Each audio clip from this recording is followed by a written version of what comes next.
Hello, welcome. More Than Metal. It's a podcast, apparently, Yeah. where we talk about, well, something more than just metal. Bill, you're here, right? Hi. Yes, I am here. Hey, I'm the Ben, only man. other person on this podcast. I'm I hope good. so. If someone else, I mean, if there's someone listening in, we appreciate the listener. So I will say that. That is really nice.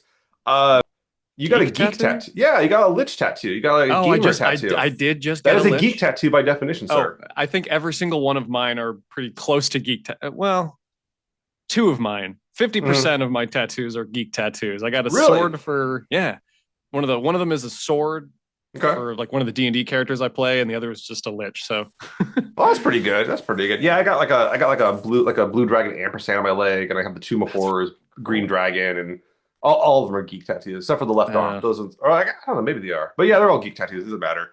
But guys, we got an episode for you today. We're going to be talking about some shows we've gone to, yeah. thinking about reminiscing a little bit, and as it turns out, Bill and I have some notes to compare. Oh yes, very much so. With I think we said divergent experiences of the same artist, both good, I Yes. will say, but divergent good experiences, but with very different environments, and we're very excited to talk about that here. Hmm. But why don't we go ahead and run our opener, and we will be right back. See you soon.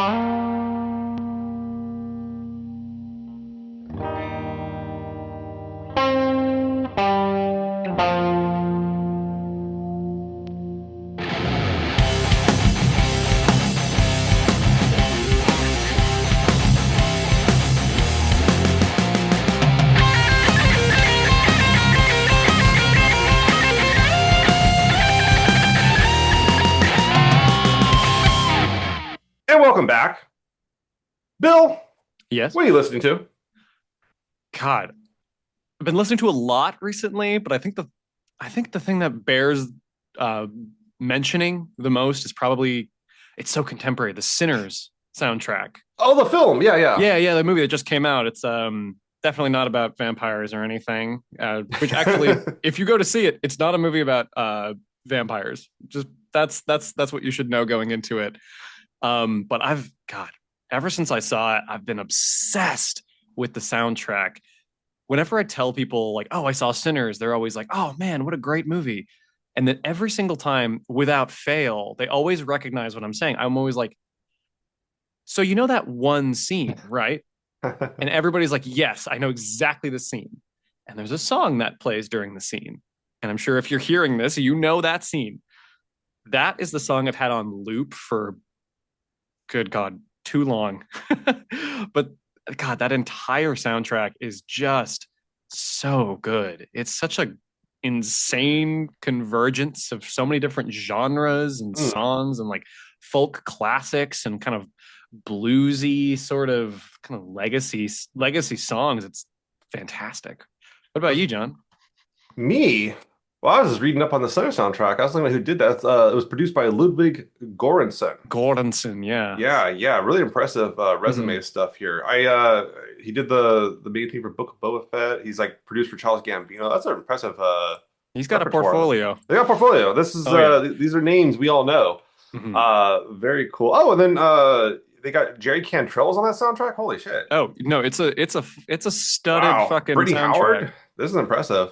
Yeah, this is Hmm. this is this is a deep. There's a lot of really a lot of talent in those that few hours of music there. Very Oh yeah, impressive. Very Miles cool.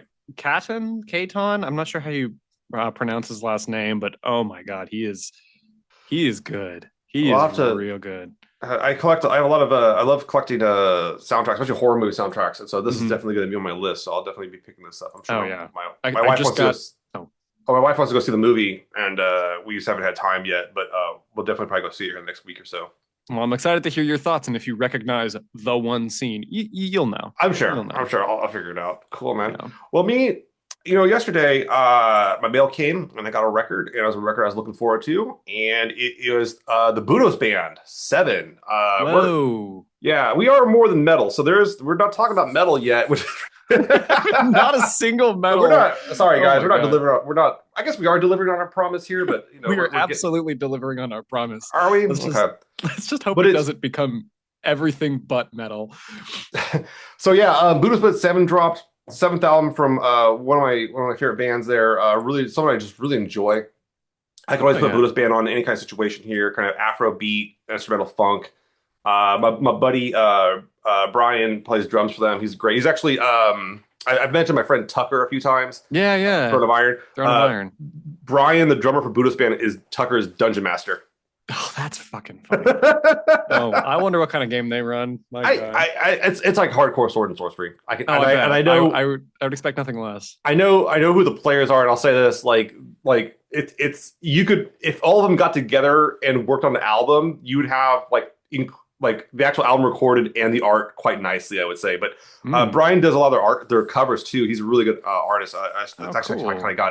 I got into Brian. I didn't realize he was the Budos band Brian, but yeah, really good album. I like the kind of like fantasy kind of landscape it cuts. Like it Yeah. reminds me a lot of if you were to do like an animated like a sword and sorcery animated movie from like the 60s 70s, that kind of Mm. soundtrack you would have of this kind of funk versus like a rock or heavy metal soundtrack.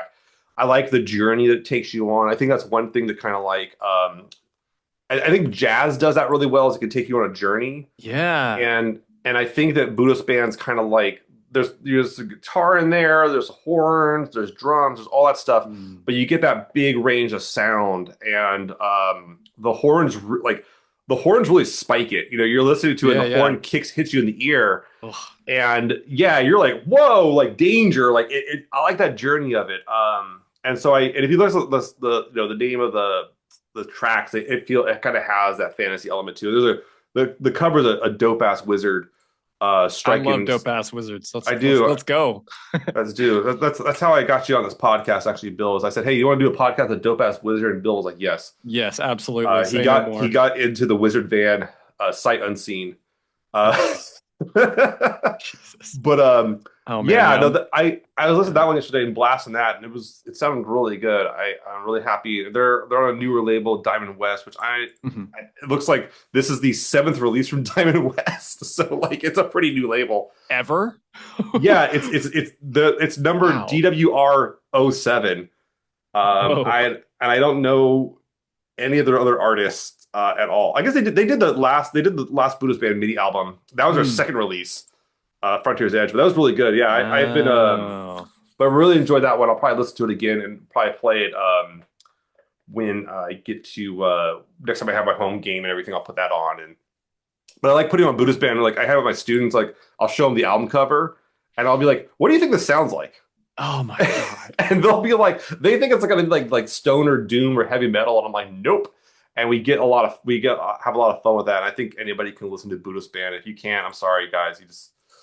You're You can get better. if you can't listen to Buddhist Band, guys, I'm sorry. Get some taste. Controversial. Man, we've had this podcast going for like minutes and you're already Oh my God. there's some bands and music out there. I'm like, guys, come on, man. This is just good music. It's Yeah. like finding someone that like is like, I can't stand listening to AC/DC. Now, like, there's only a few good reasons I could imagine someone said I can't listen to AC/DC, and it would be like I have like some I was listening to AC/DC right before I was in a car accident. Okay, I get that. There's trauma associated with it, or something like that. But like, it's just good music, guys. You can just put it Yeah. on.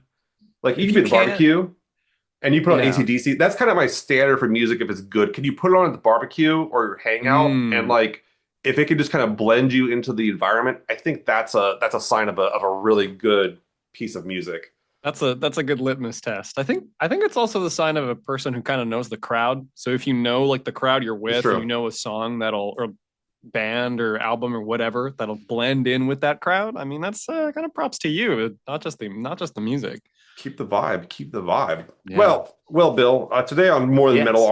our topic of conversation is shows we've been to. We've talked a Oh few yeah. about some concerts we've gone to, and we've both gone to a few. Bill shared with me a rather prolific list of concerts he's been Yes. to. It was fun. It was good. And we kind of were looking for some overlap and everything. But the way we're going to do this, I think, is Bill's going to tell us about a show he went to. Oh yeah. I'm going to talk about a show I went to and kind of our concert going experience. Yeah. And then we're gonna actually compare notes about an artist we've both seen, which Hmm. I think there was like on that list of yours, I think there was like maybe 15 or so we'd both seen. There was a good amount. There I was a know. good I know amount. we've both seen a lot of metal shows. I know we both saw Ghost. I can't remember who else we both saw. There was a few other ones in there. Wolves in the Throne Wolves of the Room. Throne Room. Oh yeah. Yeah, there was a few in there, but we picked one because it was I told him about my experience with it, and he was like, "Holy shit!" Like, I was like, Oh yeah. "Yeah, That was this is a it good was one. different. It was different." Um, Very but very different. very different. But Bill, I'd Mhm. I'd love to hear about the show you want to share. Why don't you kind of like set the tone for us? Yeah. Like give me kind of like what was your anticipation? Maybe like even talk about a little bit like your background with the artist. Like give me there, man. Pull me Oh, I into the got you. experience. I got you, I John. gotcha. Yeah. So when I was a lot younger than I am today, I started I found this game called Hotline Miami. It's kind of top-down Mm. shooter.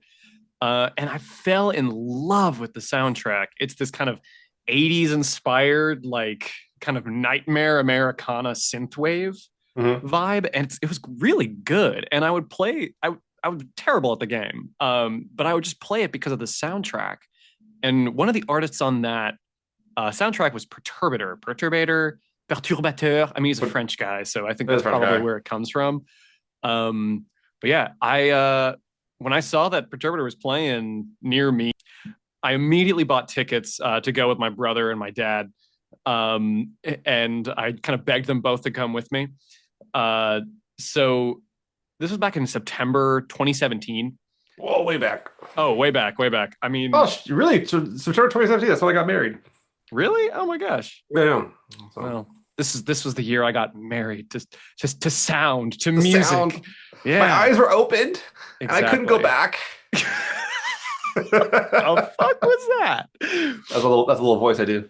You just totally derailed. Oh my god. That's okay. It's a podcast, baby. We get derailed. Yeah, That's no, the no, whole. that's That's the that's whole funny. appeal. That's part of the fun. That's part of the fun. We don't know what's gonna Yeah. happen. It's So, not live. oh, that's true. Yeah.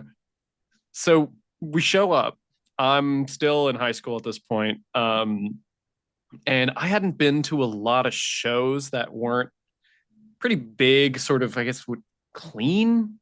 That's not the word that I'm trying to say. It's like refined. Well, I'd only ever been to kind of bigger shows that are at Mm. like bigger So venues, like like like like arenas. like big arenas or concert halls, Yes, but stuff you like hadn't that. been to like a smaller venue, like a club. Yeah. Well, this was at Um, the Regent in downtown Los Angeles. Pretty small venue, still to this day my favorite venue. There is definitely some bias based on this show. Um, but yeah, so I show up and the opener, White Cube, I remember very distinctly. Uh, kind of the word I'd use for their performance was unrefined. mm. Um, it was kind of EDM, techno. The sound didn't really work for me. The crowd was very lukewarm. I have a distinct memory of looking left and right and seeing a sea of statue still concert goers with like overpriced beer, And just they're unmoving. they were a local act, I think. They were out of LA. Yeah, they're out of LA. They're out Okay. of LA. I don't know what they've been up to. I mean, I haven't looked them up since 2017, so I bet they could be doing a lot. But the crowd did not like them. They were Mm. it was very unimpressed. No booing or anything. It was just kind of everyone was like sitting around, standing, just like looking at each other, trying to figure out when it'll be over. Um, but the next opener was Author and Punisher. Hell yeah, man. I mean, Oh my god.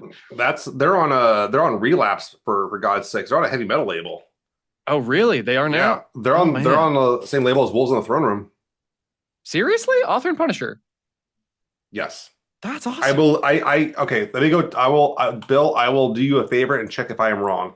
Oh, perfect. Good. So I can keep with my story. Well, yeah. I mean, like, but like, no, but Author and Punisher, I mean, that's a hell of an act. Yeah, Oh they no, they are. were Yeah, they're on incredible. Relapse now. They're on the same label as Wolves in the Throne Room. God, that's cool. Well, good. Look at that. There's more convergence. We were just talking about wolves in the throne room. That's great. Our differences are an illusion, sir. Oh yes, very much so. I mean, you both got wizard tattoos, so hey. Uh, yeah, so Author and Punisher, when I was 17 in 2017.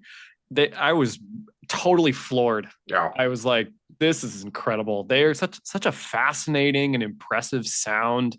And for those who don't really know Author and Punisher, they're this hyper industrial one man show by this guy who's a mechanical engineer. Hmm. So he's got all these like levers and kind of buttons, and it looks like he's at the helm of a starship, and he's just kind of like slamming all these levers, and it's crazy. He even has like, doesn't he have like a mask Yeah, he's got like a that's mask like built on. it that like yeah, he can breathe into to create sounds. Yeah. It's super one of my colleagues I showed him Arthur and Punisher years back, and he described him as like being kind of like this quasi transhuman Yes, very transhuman. artist. Yeah, and being an industrial fan, when I saw him, I was like, okay, yeah, he's keeping it real. He's Oh actually yeah. making instruments and trying to like produce sounds that aren't like standard instrumentation, or just distortions of those instruments. He's Oh like really yeah. creating whole new things. Yeah.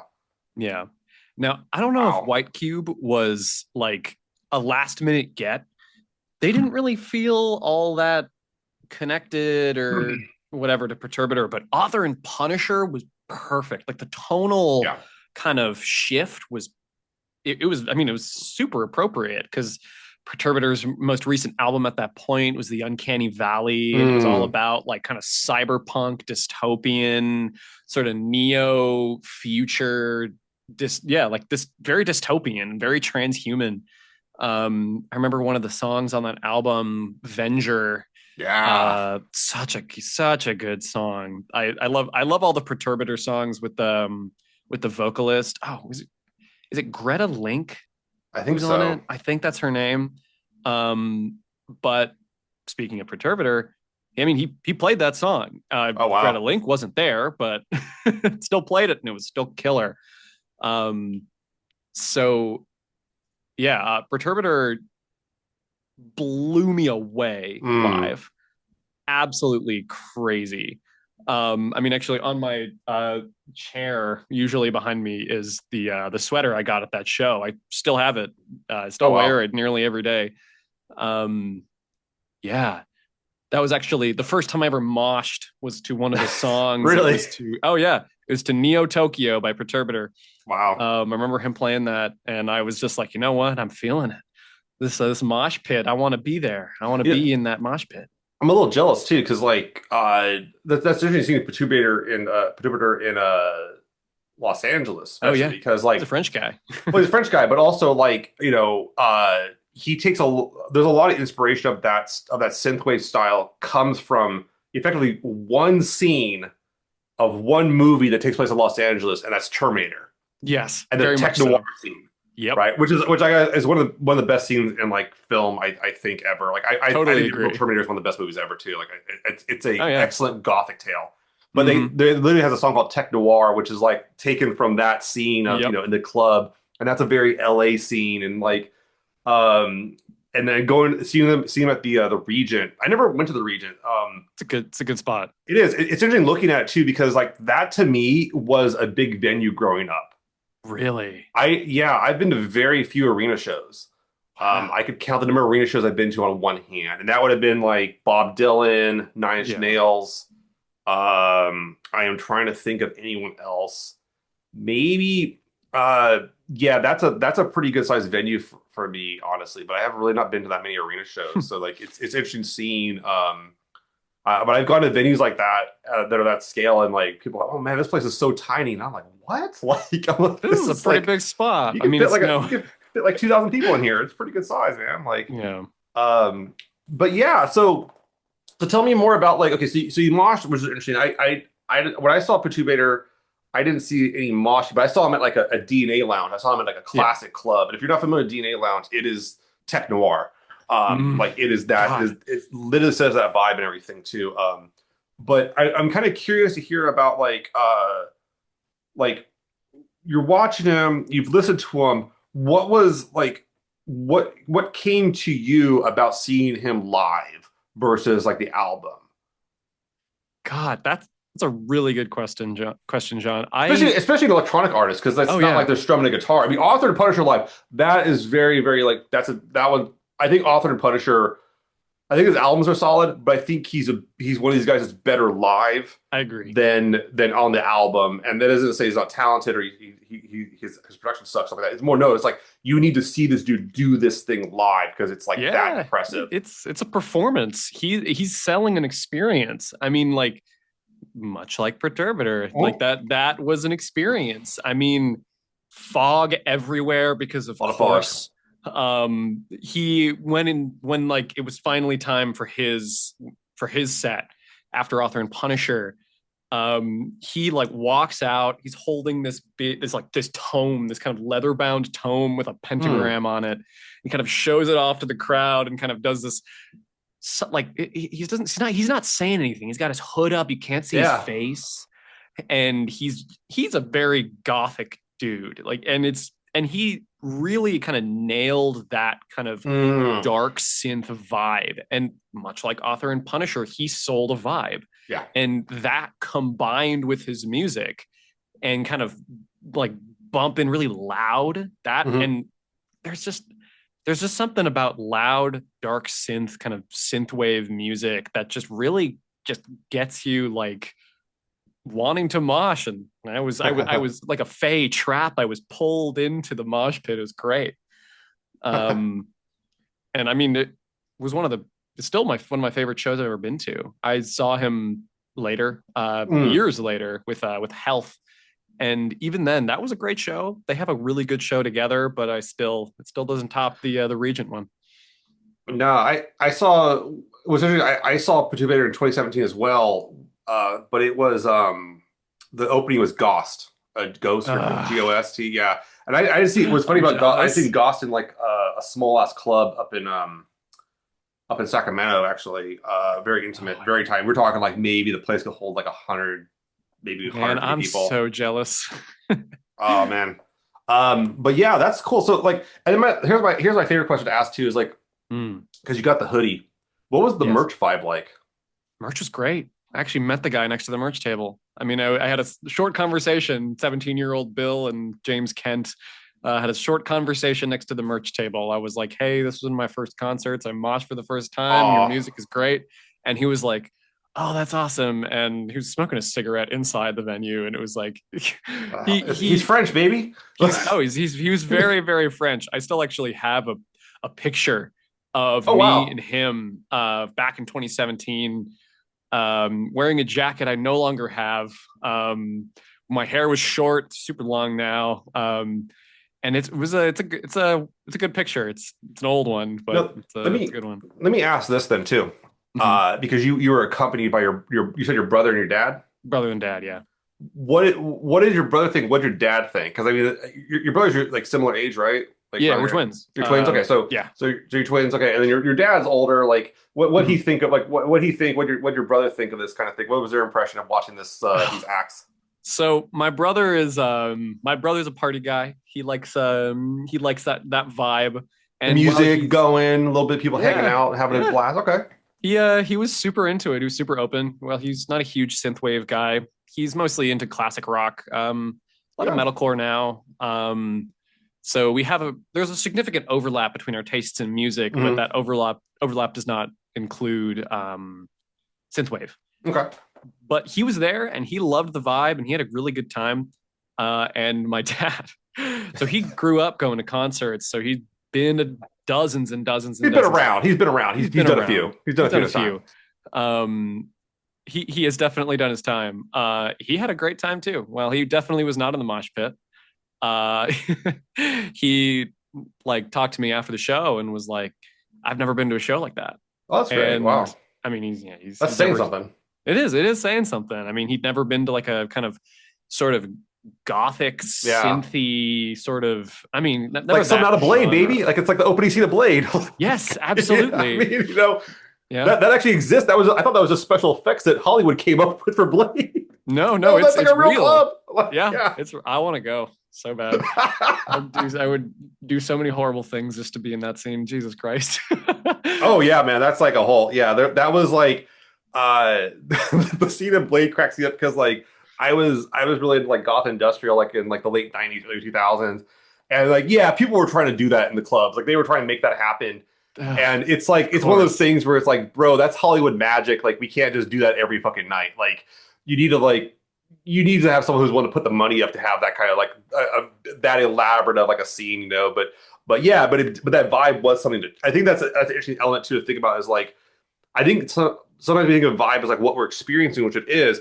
But vibe can also be like the chasing of something you've seen or something Yes. you got a feeling off of, and I think that's a lot of what goes on with us too here is try to chase the vibe. So, Yeah, but I mean, honestly, that's chasing the vibe is my entire existence. That's just kind of what I've done. and what's interesting about that too is like I also think that we also have to be aware that like yeah, like we had that vibe, we can't ever retrieve that and be open to the next vibe or be open to the next one too and Yes. the shifts of it because otherwise we get locked in. So that's why like I think it's really cool that your dad was like, oh yeah, you know I enjoyed that. That was interesting. I got to experience something new. I could see Yeah. what they're doing. And I love that's one of the reasons why I love going to concerts with like especially my friends that are in bands and everything is like they'll be Oh like yeah I'm yeah. seeing them do this and it's interesting to watch them do this and like that's a new idea for me to try out or something like that or you know oh I had never seen that before how they do that you know I that's my favorite is was always coming home from concerts with like my friends in bands and being like how the hell was that guy doing that on stage I don't understand that I play that same instrument I own that same guitar how was he doing that and like they're so frustrated because they can't figure out the trick and it's kind of that magic like Yeah. literal magician kind of situation I think that's really cool Music is magic. it is magic by definition I Oh yeah. actually will fully support that statement man. I mean that sounded like a bit, but no, I'm dead serious. Oh yeah, no, I agree. I completely agree too. I am very much of the Alan Moore frame of mind of thinking about that topic. So, uh, Yeah. but I'll have to I'll throw you a link real quick here. But Yeah, yeah, do. Please do. one of the beauties of DNA Lounge is they archive everything, so you can actually go watch the 2017 Fuck. performances of Perturbator and Goss there. Yeah, that's what he Uh, looked like. Oh my yeah, God. go That was go go relive it. wow. This is a Um, throwback. Yep, same hoodie. Yeah, same hoodie, go. same hoodie, same It's- shirt, that's it, man. He had the same motif. scowl. The motif. I've seen a lot of bands on that stage shit DNA, but That looks like a real nice. Oh my God, oh, DNA you never lounge. We gotta get you up here to go DNA sometime, man. Oh my God, you We gotta go to absolutely DNA. do. We have to go Yeah, see it something was there. you know DNA was if you don't know it was built and put together by this guy who made like some tech money back in the 90s. Whoa. Not tons, but he was into the motif and really built it up. And it's he owns it and he's been going now for like almost 30 years. It's a blast. They do all ages events. They do 21 up events, and it's really impressive venue. So I'll get you up here sometime. Yeah. We'll head out to there to San Francisco and go to DNA and have a I'm blast. seeing I'm seeing a lot of pictures here. This is all I want in a club. Jesus, that's awesome. Oh yeah, man. What the Um, hell? well, listen. So Yeah, I want to hear about your show. because I've actually been to concerts. Yeah, I I know, bet. despite being my old ass, I've been to a few concerts. You know, we You, were you, it you was sure? Like you haven't been to, like listening parties or anything? Like you know, that's I've actually never. I don't know if I've ever gone to a listening party. I've been to album release parties where hmm. like the band plays, but I've never been to like one we're gonna put it on. And Ooh, they're and fun. that's yeah, that's it's really interesting to me. I'm not sure because like I don't know if I could do a listening party because I'm a fucking snob. And one, the sound system needs to be good because like I one of my kind of like consistent thoughts. This has been a thought of mine for a long time. Is like the flaw of all art is that you can only experience it for the first time once. And so I want to have Absolutely. I want to have it sound really good. So like back in the day when I would get like the new Velvet Ass Christ album was one of my favorite bands, I Yeah. would like I would like tweak the sound settings on my stereo with the previous album before I listened to the new one. Oh, that's really smart. Yeah, because I was like, well, and but then of course he has like some different producers using different gear, or someone did it better, or someone different Yeah. mastered it, or whatever it is. It's going to sound different, but you're trying to catch that vibe. You're hoping it's not too much of a shift. But no, the one I was going to talk about also was actually in 2015. Whoa. Yeah, I went back 2 years Throwback. before then, and it was seeing Uncle Acid with Ruby the Whoa. Hatchet and Ecstatic Visions at Slim. Slim's actually just next door to DNA Lounge. Like they're both like on the same block, like maybe That's fun. like a half a block from each other. Oh, that's nice. And I it was 2015, and I think it was in where what day was that? It was on September 20 September 29th. You know what's September really shows, funny? man. You know what's really funny about that? That's like I got married on the 30th, and this was actually one of the first dates I ever took my wife to. Was actually I didn't realize it was this close to when we got Wow. married, because we were married about 2 years later after this. But yeah, that was it was at Slim's, which is an interesting venue. If you're not familiar with Slim's, it was owned. It closed down a few years back, but it was owned by Boz Skaggs. Whoa. Yeah, yeah, he put this venue together, and it was like a brick place. Um, I started going there like in '99, like maybe 2000. I think I saw Double Dash Christ. I saw a bunch of industrial bands there. Bands that were a tad too big for DNA at the time, or DNA couldn't Mhm. accompany like, or they had competing evenings. Um, and I've seen a lot of rock bands there. I've seen a few friends bands play there. It's cool too. It has a cool underground. Like there's like the coat checks. They could go down underneath the stage to go to the coat check. Oh, I love that. Yeah, and it's super trippy down there. But it also has one of the things it has too is that when you walk in, so the left is like the coat check, and there's like you kind of go downstairs behind the stage, and there's the stage. And the thing that's annoying about the stage though is like there's like giant poles like supporting the roof here, and Yeah. one of the poles goes right up through like the front of the stage. That's really funny. But like I will say this, any artist that could use that pole in their show has figured out the venue and is well aware of the stage. Hmm. This none of these bands did that, but I will say I've seen the ones in the past that have used it quite nicely.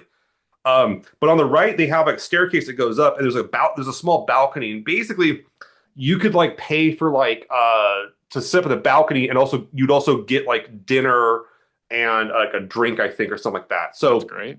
I'm taking my future wife, taking Amy to this concert. So I was like, it's Uncle Acid, it's kind of psych rock.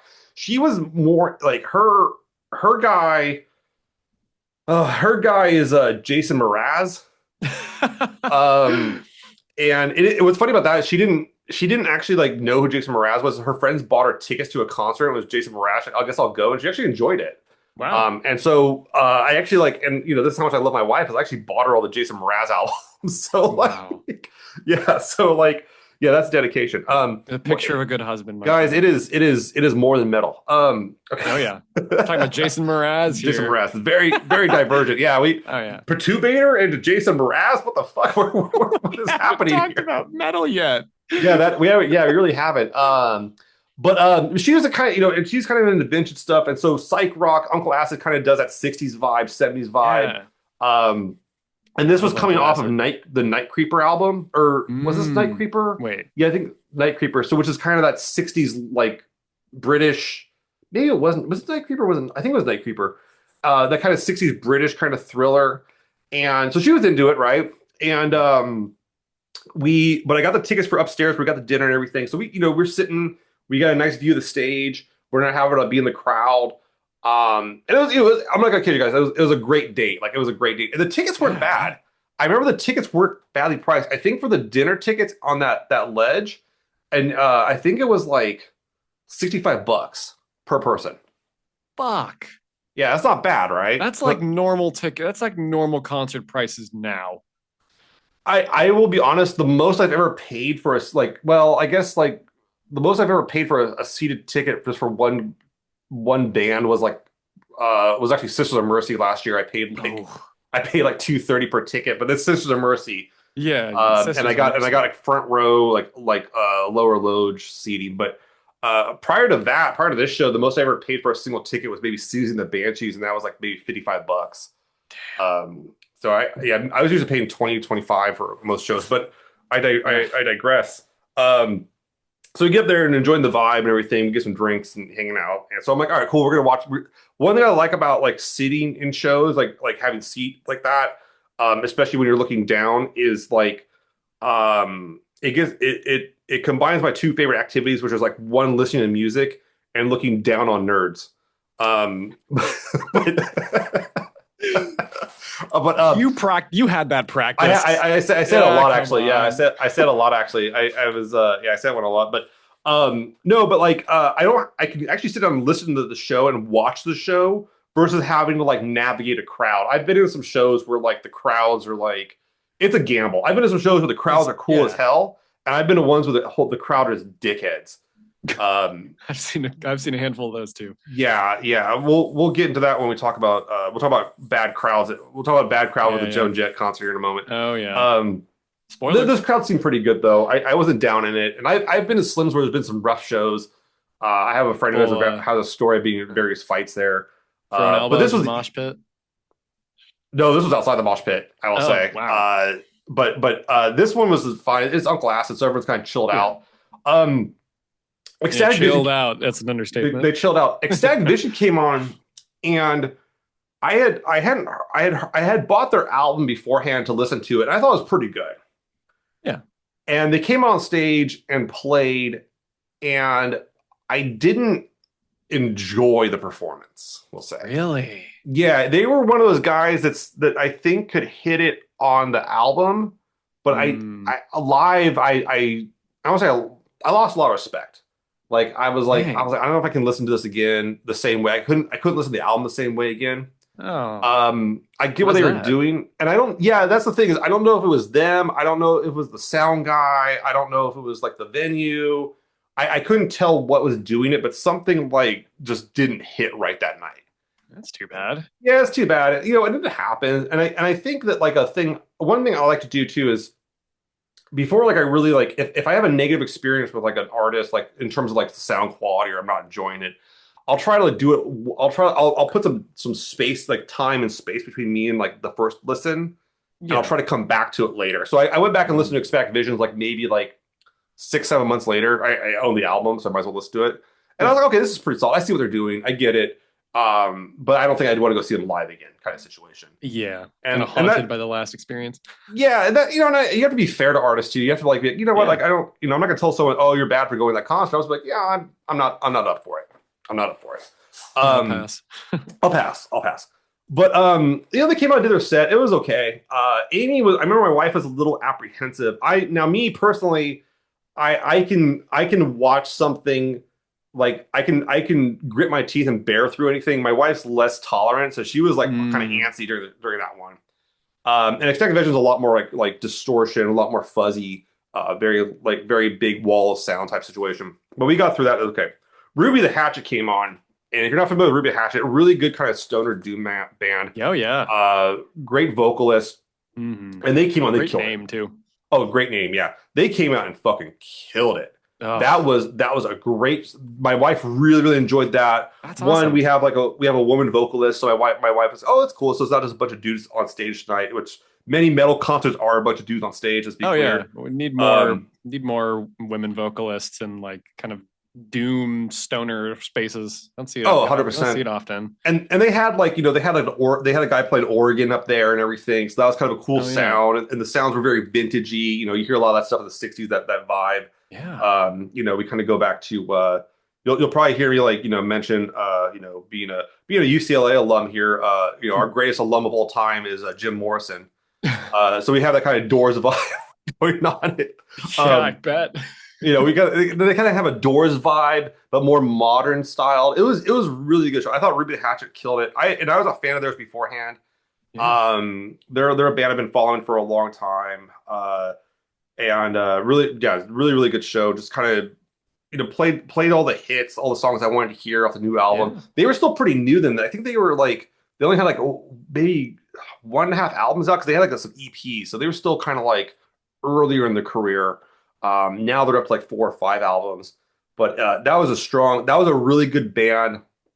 That was a really good band to have going to Uncle Acid. Ecstatic Vision I kind of got because like they're guitar players, they can make the interesting sounds of the guitar.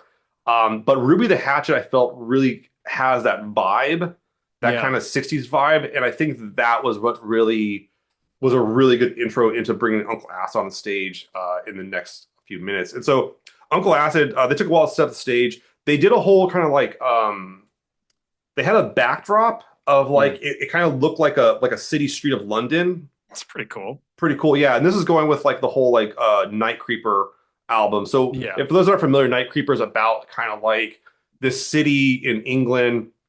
Every Uncle Acid album is about a horror, is basically a horror movie like concept album. And so it's about this town that's kind of like scared of the serial killer called the Night Creeper. And it's unclear if he actually exists or not, but people are Mm. dying. But it's are they're mostly dying because of their fear of the Night Creeper, not because of actual being stabbed to death and stuff like Wow. that. And they then also wheeled out a pair of like stage, like they had like street lamps on That's each pretty side of the stage. cool. Yeah, so like it was kind of cool. So you kind of get this idea of a London street, Yeah. real wet looking, like kind I of mean, old they lamp. nailed the London vibe with that, I Yeah, guess. I mean, and that's that's where they're from. They're In a British. wet stage. The interesting thing about well, they didn't have it actually wet, but it looked wet. You know what I'm Yeah, saying? no, Like had that vibe. yeah. Because the interesting thing about Kevin Stars of Uncle Acid is that he spent a lot of his early years in Texas as a kid. Huh.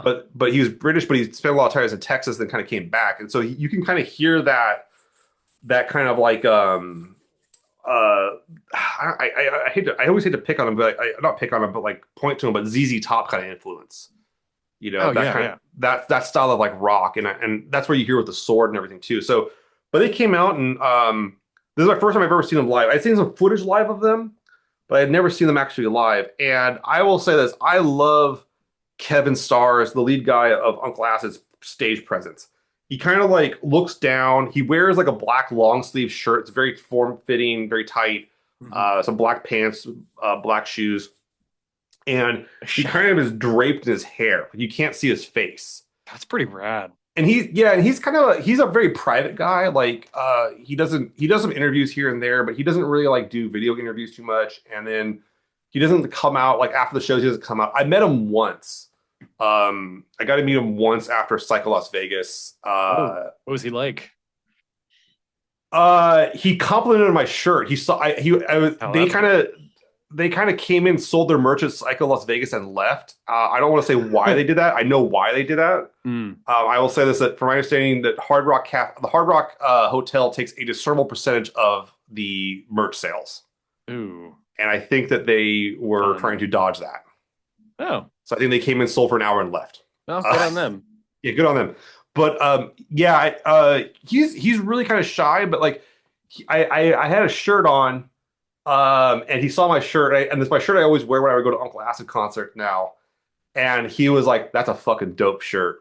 Oh, And it was it's one of my shirts that I would probably say is probably one of my most offensive shirts I own. I don't really? own a lot of offensive shirts. But it's the old like the old like Shepherd Ferry, my giant has a posse. Yes. Okay, Yes. it's that, Oh, but it's Jim Jones, oh my God. and it says Jim Jones killed your posse. Jesus. Oh my And God. so like Oh and he my thought that was fun. God. Yeah, he thought that was great. But if you understand like what the album Mind Control is about, like Yeah, it's very much that's in that vibe. that's fucked up. I love it. But yeah, it's pretty rough. Yeah. I should also Amazing. mention my tattoos. My artist was actually one of the artists for Uncle Acid.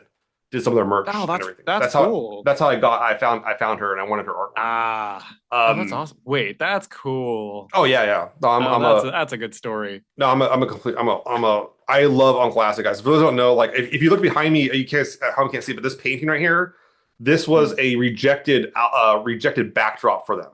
This is the original painting. Whoa, Yeah, that's the original. that's the original. Yeah. Oh man, I wish everybody else could see it. I how do I put it's an Adam Burke. How do I put this? We talk about Ruby the Hatchet. I own several original paintings of Ruby the Hatchet album covers. Oh, that's so I know fucking cool. dude, guys, I love music. I'm a psychopath. Like it's not a cheap hobby at It times. is But one of anyways, them the Valley of the Snake album cover. no, I don't have that one. Oh, I that almost one's my bought that one, favorite. but I have the earlier. It's more of the earlier ones. Yeah, One of the early ones, yeah. like I have like I think it's R. I can't remember the other one I have. I'd have to go look at it in another room because I have a lot of paintings in the house. Um, Ouroboros.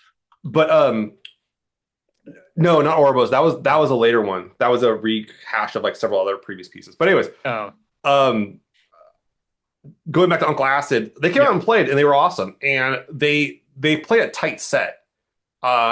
They are. I can tell that Kevin is like they rehearsed the hell out of that album or the Mm, hell out of that show. And I I love think when you he can is. tell. I think he's one of these guys that's super disciplined. I think he Mm. has a vision of how he wants the stuff to sound and what he wants. What's interesting about them is that, and I forgot her name, but I believe it's his girlfriend, is the one that does all the like kind of like merch layout and like a lot of like the Hmm, art. He kind of tells her what he wants and then she kind of executes it for him or gets the people to execute it for him. that's awesome. And I've met her at I met her at a few of the venues because like uh I actually asked her about this Uncle Acid painting because like I was like, why did you guys reject it? I was curious. It was a great painting. And she's just like, it was basically it's a very busy painting. I will say that. There's a Ah. lot going on in it. And they felt that like I think they felt on the backdrop it would be like too distracting.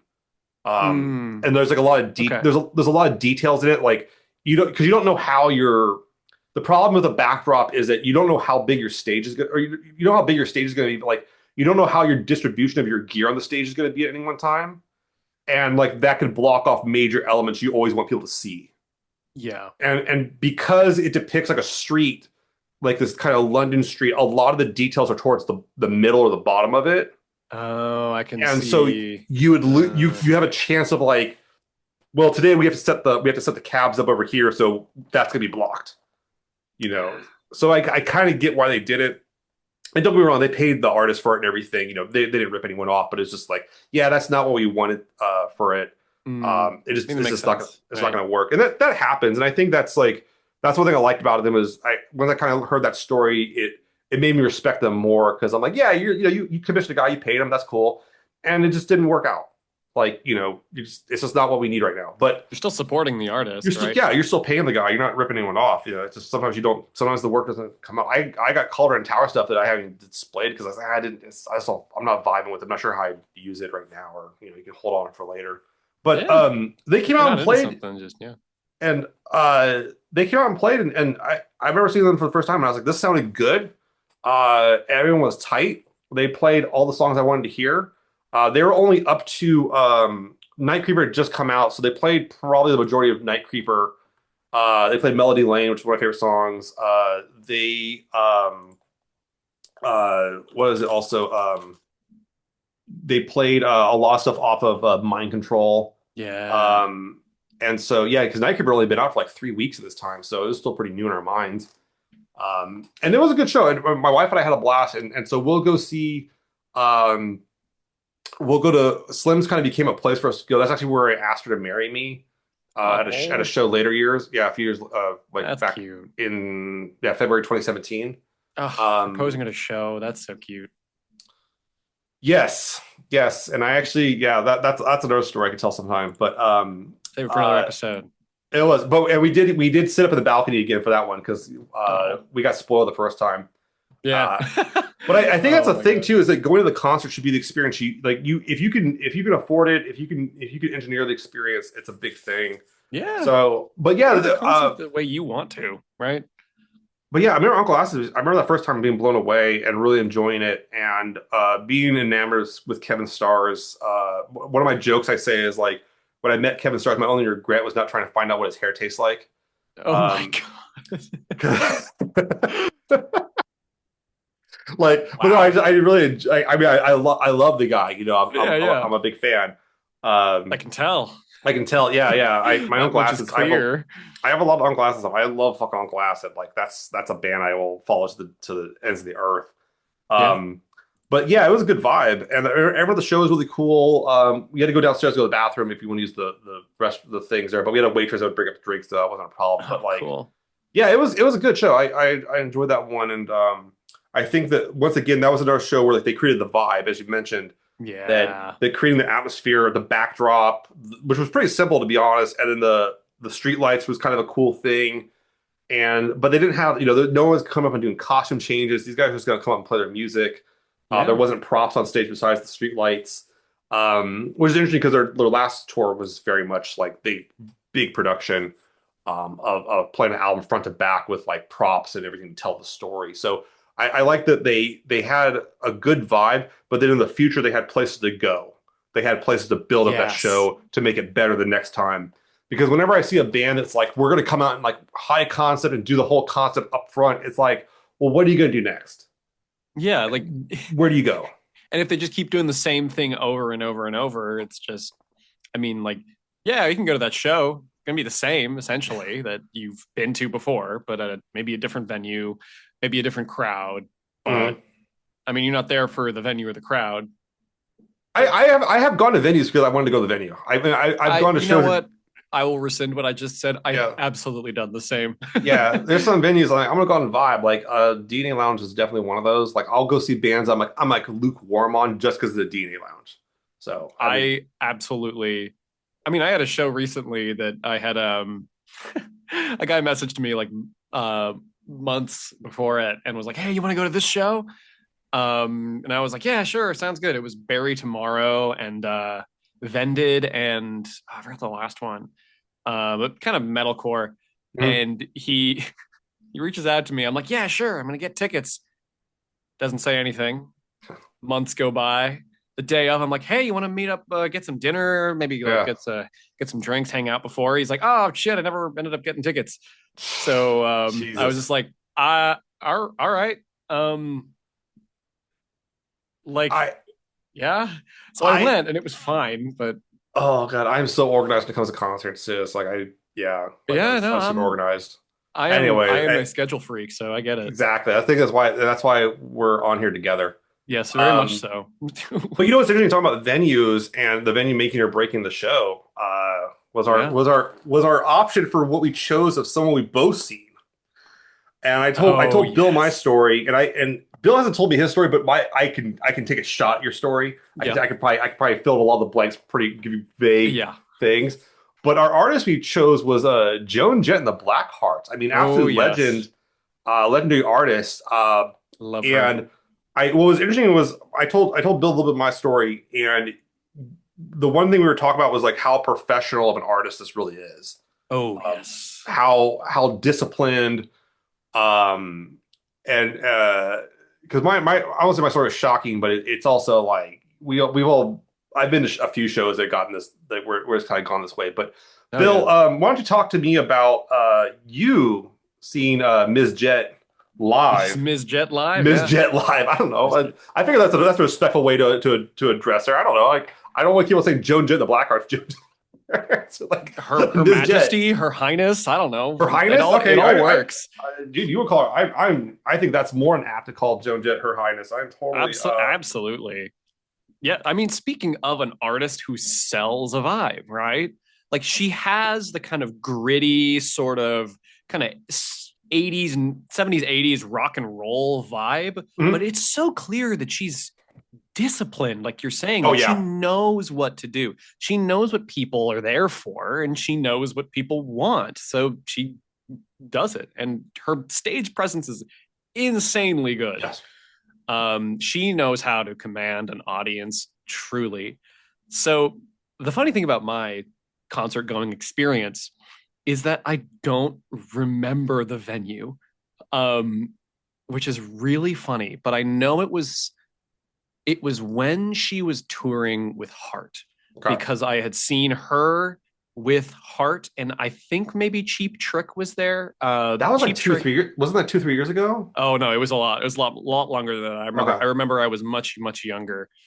Um, and I don't remember if Cheap Trick was there. There's a very good chance considering how often they play with Heart. hmm Um, but I remember seeing her at it was a pretty big venue. It was sort of I think it was a good middle ground between an arena and a like a venue. like a concert hall type It was kind of like a situation. concert hall type deal. Okay, And I remember it was a very like I was talking about earlier, like the kind of shows that I'd been to before Perturbator.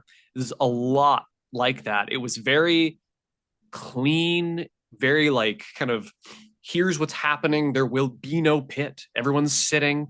Like you can mm. stand if you'd like. But it was kind of God, it was it in Los Angeles? I don't think so. But I remember she opened for Heart, and it was great. I mean, it was the crowd was pretty not lukewarm, but it wasn't a very rowdy crowd, which Was the crowd older? was older. It was definitely an older So like you're crowd. talking like people in their 40s, 50s, 60s, maybe. Average age, probably, if I could venture to guess, it would be about 50s. Okay. So nobody's This is like 2019, isn't it? It was, I think 2019 sounds very That's familiar. when that tour happened. So I'm guessing that's when it Yes, was. it was probably 2019. I definitely remember it was before COVID. Yeah, There was a lot of things. There was a a world lot of things that before. happened. Yeah. There's it's funny how COVID is now this kind of bookmark Oh in man, you're society. talking to someone that was a sophomore in college when 9/11 happened. So trust me, I get it, man. Listen, I was a sophomore in college when COVID happened, so I don't know. It look at changes you, that. huh? I But bet, yeah. But yeah, no, so very, very clean, kind of very disciplined, very. I don't want to say it was a tired show because it wasn't a tired show because Joan Jett was playing. how big was her band? How big was her band? Yeah, how Oh, many it people were in was it? it was only a couple of people, Like four or five? 4 or 5. Yeah, Okay. I mean, unfortunately, people don't see Joan Jett for the band. They see Joan Jett for the Joan Jett. So I Yeah. don't remember them either.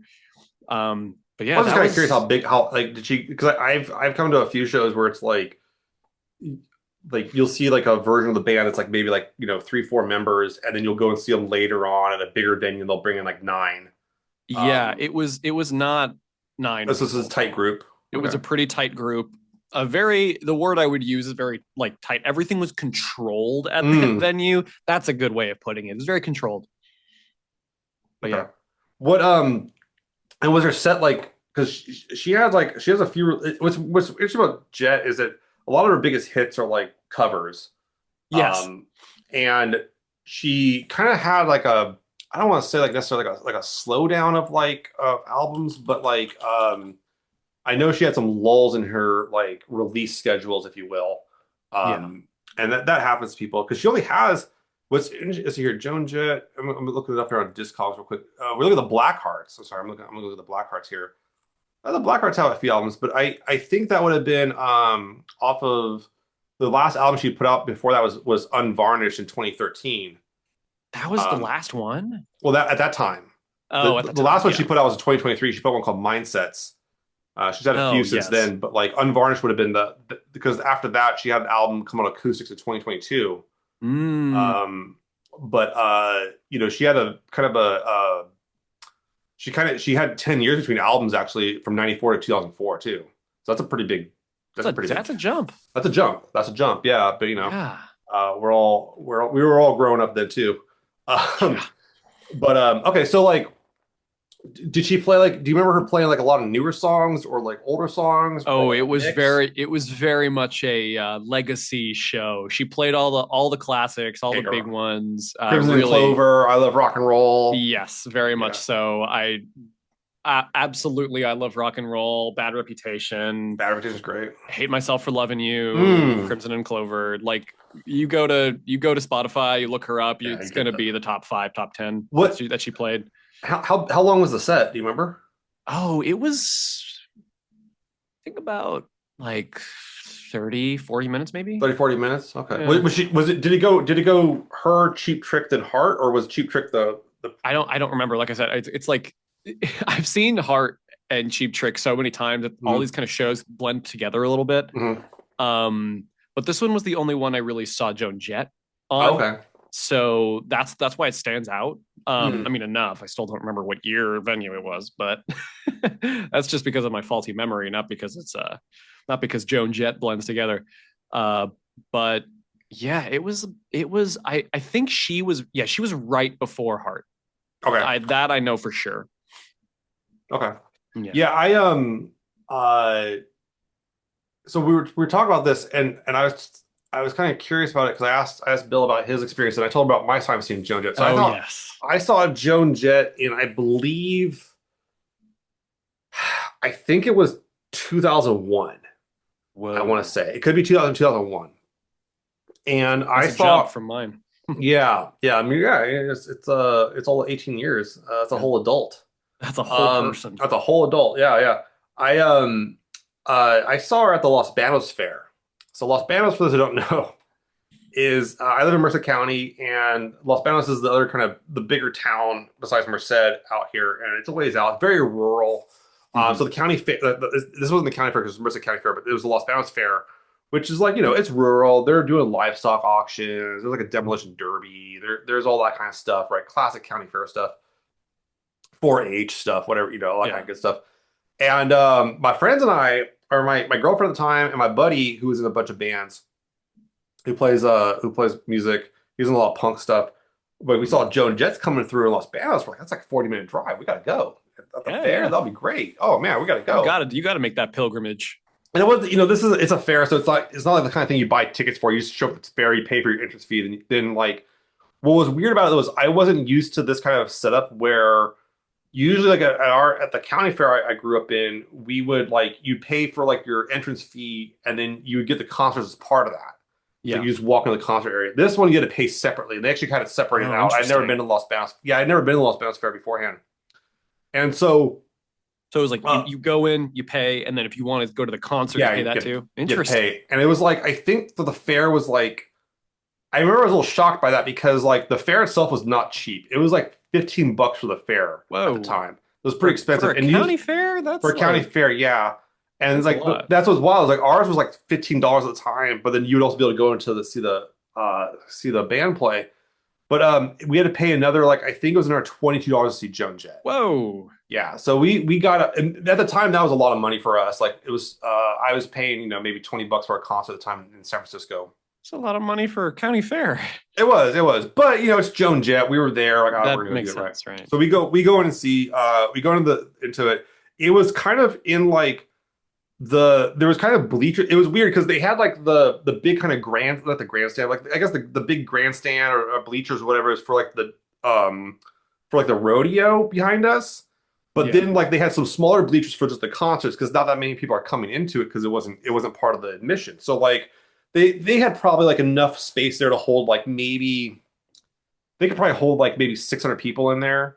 Oof. Um, so it was pretty good size in that regard, and it was spacious. There was probably maybe like 250 people there. It wasn't like a Whoa. lot of people, but you could hear the fair going on. There was tons of people at the fair and everything, but they also had it set up where there was a beer garden, and Oh boy. yeah. So this is where it gets kind of wild. So they had like Here we they go. you could open and get beers out in the fair, but they were limited on size. Like it was a cup you could get. You could only get one at a time.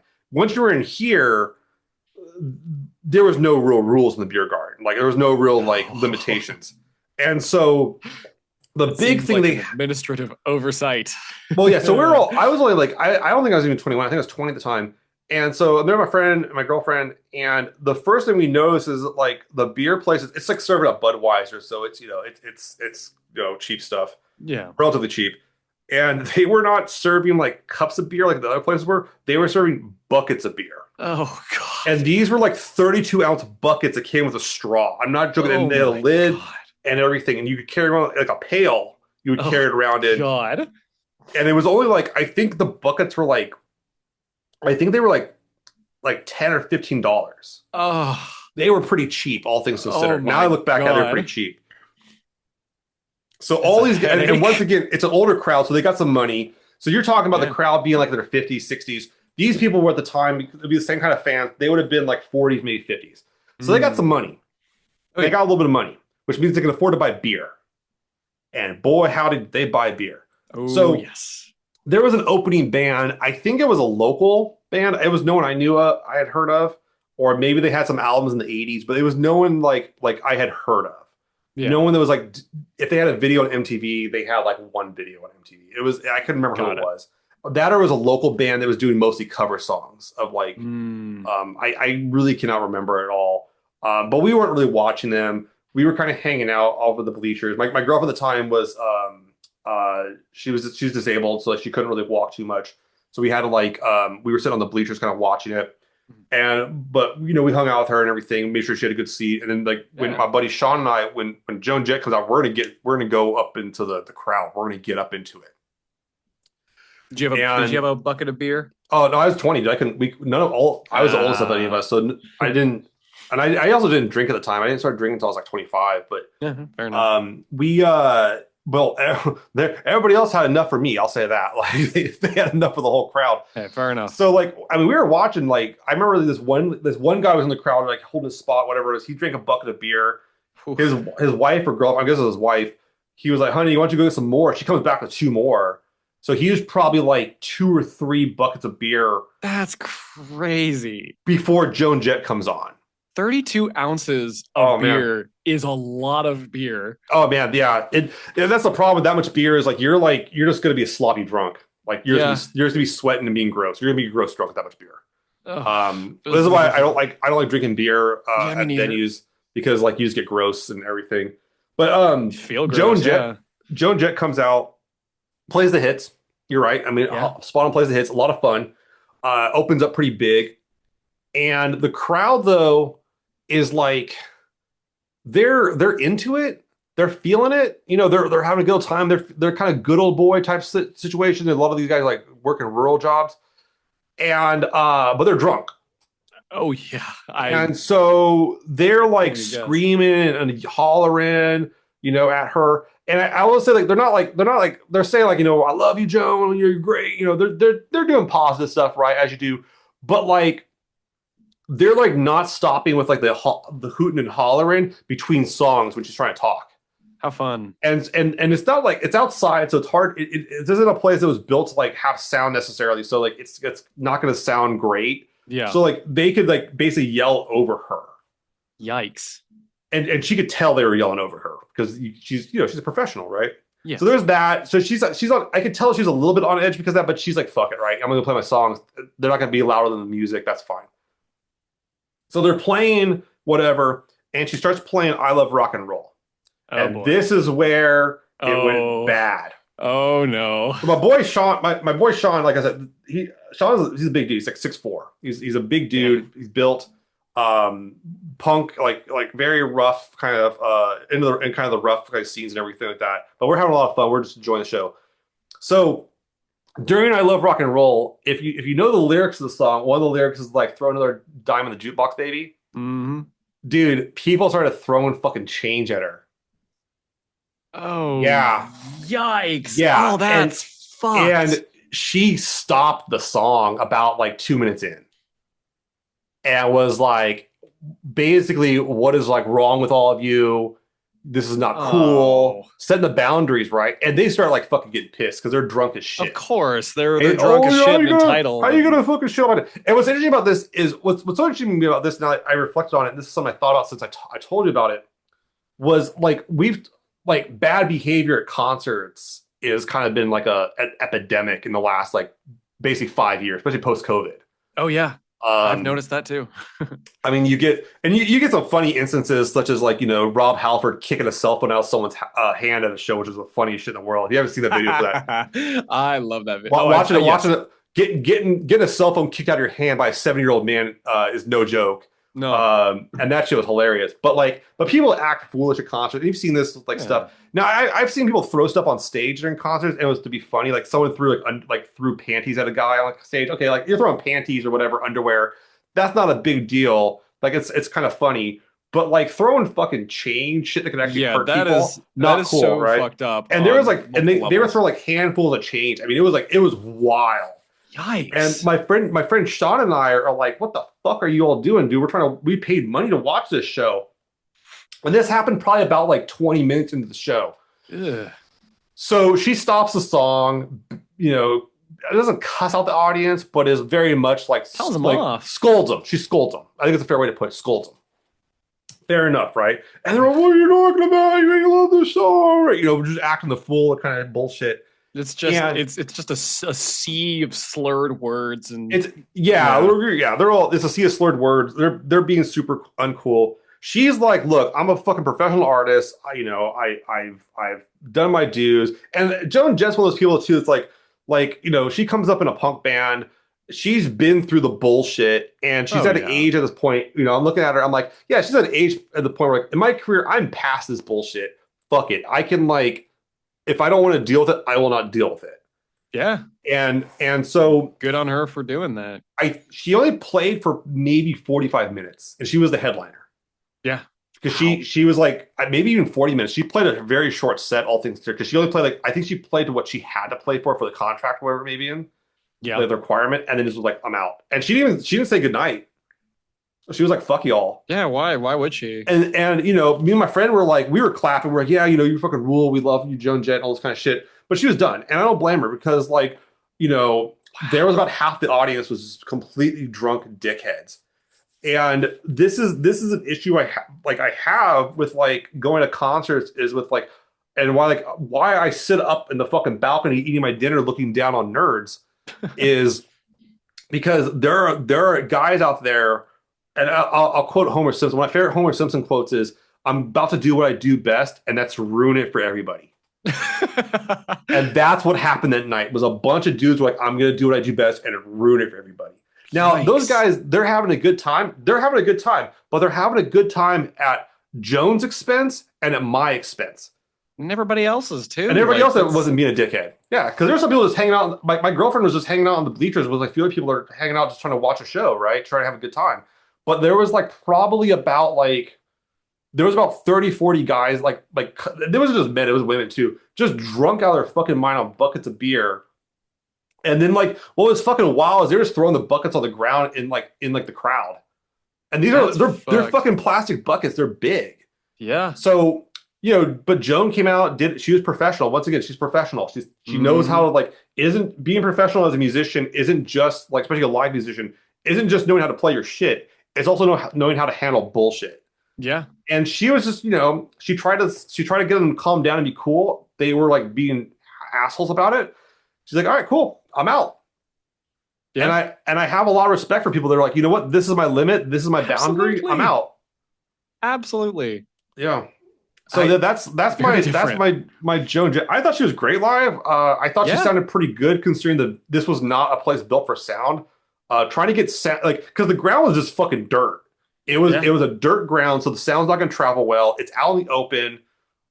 We had like the big old metal grand, like I don't know what they call it. It's like a grandstand or whatever they like. You basically use bigger bleachers, and Yeah. that thing was like super. It's like it's all metal, so like the sound was tinging off of that behind us, but it still Yeah. sounded pretty good.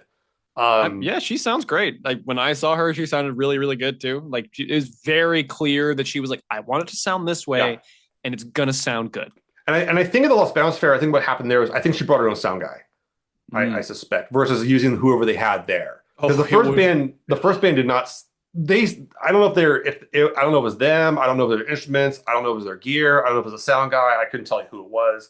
Yeah. But Joan sounded a lot better than everybody else. I will say it could be because she had better gear. She had a sound guy. Maybe all of the above. There's a whole variety of reasons why it could sound better. But yeah, that it's such a divergent experience. I like think, okay, here you are like a big venue. Everyone's sitting down, engineered. People are drinking at that show. I mean, if you're a sit down show, they're drinking, but they're Yeah. not acting the fool. And They're certainly not. but No. the fair that fair environment, man, they were just dumb. Ah, it sounds like a nightmare. Oh, it's just a bunch of So unsupervised grown-up children.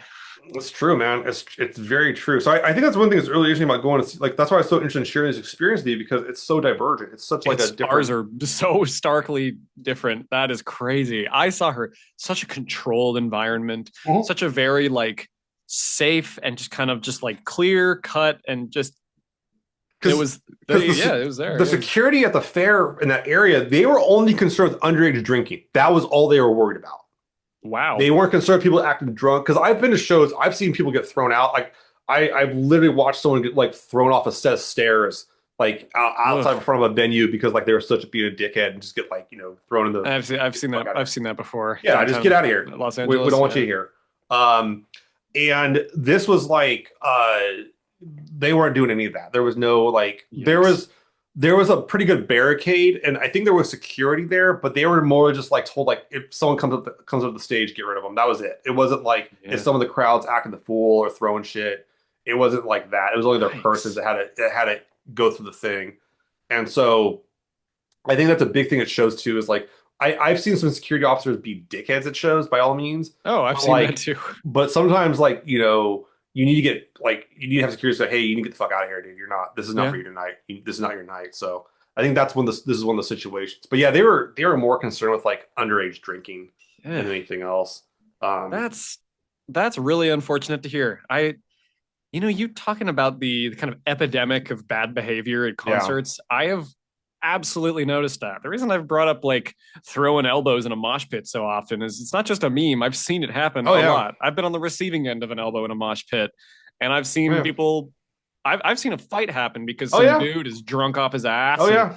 just looking at the ground and throwing I don't elbows know. everywhere. Well, And it is. That's a maybe that's another thing to start talking about bad behavior we've seen at concerts. That could be another yeah, episode. oh yeah, I got But a good listen, story from my brother. Well, that'll be for another um, episode.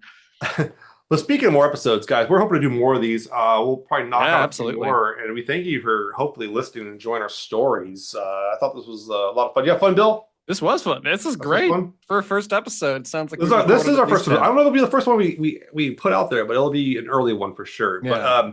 folks, more on metal. We're going to be doing more of these, talk about metal stuff, and Hopefully. guys, and hopefully we'll talk about better concert experiences in the future Oh yes. than watching people throw change at an amazing artist and an amazing lady. Oh That's a God, it's fucked fucking god. up. Yeah, let's go. Like Ugh. it was just wild, man. I couldn't imagine. It's just degrading, on so Yeah. many levels. So. Anyways, all right, guys. Well, y'all go, and we'll see you later with more than metal in the future. I'm John. That's Bill. See you Uh, later. later.